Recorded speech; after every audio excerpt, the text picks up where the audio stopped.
నమస్తే అన్న. నమస్తే అన్న. నీ పేరు? సుమన్. గట్టిగా చెప్పన్నా. ఏ ఊరు మీది? సుమను. ఏ ఊరు మీది? చిలుకోడు తెల్లబండతండ. తెల్లబాడుతండ. ఓకే. మీరు ఇంతకుముందు ఎన్ని ఎకరాలు వేసారు ఇక్కడ తోట? ఇది 2 ఎకరాలు వేసాం. 2 ఎకరాలు వేసారా? ఇప్పుడు ఎలా ఉంది తోట? ఎలా ఉంది? బాగానే ఉందన్న. ఏ మందు కొట్టారు తోటకి? కొట్టినాం. ఒమేగా కొట్టారా? ఎలా పనిచేసింది ఒమేగా? బాగానే ఉందా. రిజల్ట్ కూడా సన్న ఎగురు గ్రోతింగ్ మంచిగా తేటగా వచ్చిందన్న. గుబ్బ గిబ్బ నల్లి అనేది కంట్రోల్ అయిందా?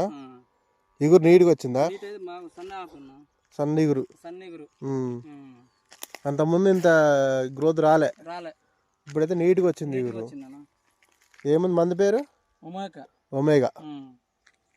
ఎక్కడ తీసుకొచ్చారు ఇది? ఇది మా ఊర్లో రైతుమిత్ర అగ్రిమాల్ లో తీసుకొచ్చాం. రైతుమిత్ర అగ్రోస్లో తెచ్చాం. Chilukodu. Chilukodu. Okay, thank you.